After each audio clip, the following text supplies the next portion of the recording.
வாங்கங்க mutton எலும்பு தண்ணி குழம்பு எப்படி வைக்கலான்னு பார்க்கலாம்.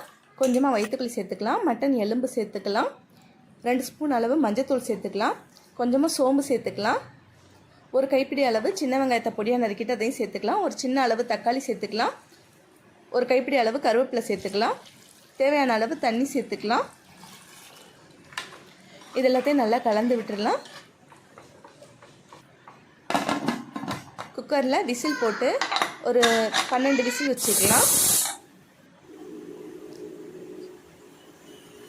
பாருங்கள், மட்டன் எலும்பு நல்லா வெந்து வந்துருச்சு.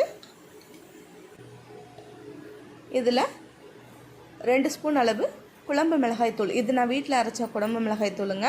நான் குழம்பு மிளகாய்த்தூள் எப்படி அடிக்கிறதுன்னு ஒரு வீடியோ கொடுத்துருக்கேன், அதில் போய் பாருங்கள். கொஞ்சமாக கல் உப்பு சேர்த்துக்கலாம். ஒரு சின்ன துண்டு அளவு புளியை எடுத்து அதை கரைச்சி ஊற்றிக்கலாம். புளி ரொம்ப சேர்க்கக்கூடாது, ரொம்ப சின்ன அளவில் தான் சேர்க்கணும். பாருங்கள், அவ்வளோதான், இந்த அளவில் தான் நீங்கள் புளி சேர்த்துக்கணும்.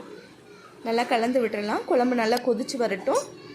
பாருங்கள், குழம்பு கொதித்து எண்ணெயெல்லாம் நல்லா பிரிஞ்சு வந்துருச்சு. இப்போ அடுப்பில் ஒரு பாத்திரம் வச்சுக்கலாம். தேவையான அளவு நல்லெண்ணெய் சேர்த்துக்கலாம். 1 ஸ்பூன் அளவு உளுந்து சேர்த்துக்கலாம். உளுந்து நல்லா பொரிஞ்சு வரட்டுங்க. என்னோடய சேனல் உங்களுக்கு பிடிச்சிருந்துச்சின்னா லைக் பண்ணுங்கள், ஷேர் பண்ணுங்கள், மறக்காமல் சப்ஸ்கிரைப் பண்ணி வச்சுக்கோங்க. 1 ஸ்பூன் அளவு சோம்பு சேர்த்துக்கலாம், பட்டை வகை சேர்த்துக்கலாம், ஒரு கைப்பிடி அளவு சின்ன வெங்காயம் பொடியாக நறுக்கி சேர்த்துருக்கேன், ஒரு தக்காளி சேர்த்துருக்கேன், கொஞ்சமாக கருவேப்பிலை சேர்த்துக்கலாம். இது எல்லாத்தையும் நல்லா வதங்கி வரட்டும். நல்லா வதக்கி விட்டுறலாம். இப்போது குழம்பு எடுத்து அதில் சேர்த்துடலாம். பாருங்கள், இந்த அளவு குழம்பு தண்ணியாக இருக்கணுங்க. எலும்பு குழம்பு எப்போவுமே தண்ணியாக வச்சா தான் ரொம்ப டேஸ்ட்டாக இருக்கும், ரொம்ப கெட்டியாக வைக்கக்கூடாது.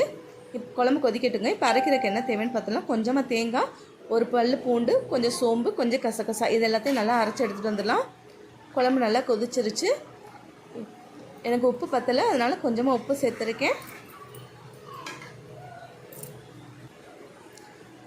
பாருங்கள், அரைச்ச தேங்காய் விழுத குழம்புல சேர்க்கும்போது அடுப்பை வந்து நல்லா சிம்மில் வச்சிடணுங்க. எந்த குழம்புக்கு நீங்கள் தேங்காய் அரைச்சி சேர்த்திங்கனாலும் அடுப்பை சிம்மில் வச்சுட்டு சேர்க்கணும். அப்படி இல்லைன்னா தேங்காய் திப்பி திப்பியாக பிரிஞ்சு வந்துடும்.